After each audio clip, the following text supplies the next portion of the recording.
क्या आपके भी हाथ, पांव और गर्दन सर्दियां आते ही काली हो जाती हैं और खास तौर पर जो एड़ियां होती हैं वो खराब हो जाती हैं? तो इसके लिए हम आपको लाइव नुस्खा दिखाने वाले हैं। सबसे पहले आपने एक नींबू लेना है, एक बाउल में उसका रस आपने निकाल लेना है मुकम्मल। इसके बाद एक चम्मच आपने इसमें बेसन डालना है। बेसन और जो नींबू का पानी था उसको आपने अच्छी तरह मिक्स करना है। ये तीन दोनों चीजें एक जान बन जाए, बिल्कुल एक पेस्ट नुमा इसकी शक्ल बन जाएगी।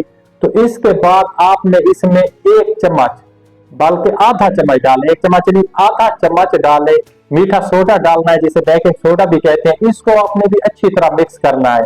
इन तमाम चीजों को आपने पेस्ट की शक्ल देनी है। जब ये आपके पास एक पेस्ट बन जाएगा तो इसके बाद आपने सिर्फ एक चीज इसमें डालनी है, वो है ग्लिसरीन। आधा चम्मच आपने इसमें ग्लिसरीन ऐड कर देनी है और फिर इन तमाम चीजों को अच्छी तरह मिक्स करना है ताकि एक पेस्ट बन जाए, इसमें एक थिकनेस आ जाए और ये मतलब एक परफेक्ट जैसे एक लेप नुमा होता है, क्रीम सा बन जाए। इसके बाद इसमें आपने सिर्फ एक चीज ऐड करनी है, वो है कॉफी का पाउडर जो होता है।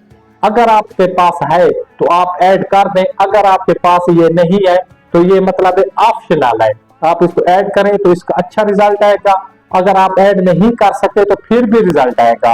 और आपने इन तमाम चीज को फिर मिक्स कर देना है, इसको यकजान बना देना है। इस बनाने के बाद आपने 5 मिनट के लिए इसको रख देना है ताकि एक मतलब मुकम्मल इसमें एक दूसरे में जज़ब हो जाए। उसके बाद आपने अपने हाथों पे अप्लाई करना है, गर्दन पे अप्लाई करें, पाँव पे अप्लाई करें। लेकिन ये नुस्खा आपके चेहरे के लिए बिल्कुल भी नहीं है।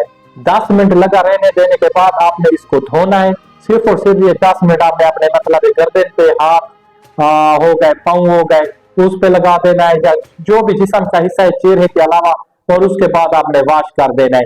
इंशाल्लाह इंशाल्लाह आप देखेंगे आपको ऐसा हैरान कुन रिजल्ट मिलेगा, आप खुद हैरान हो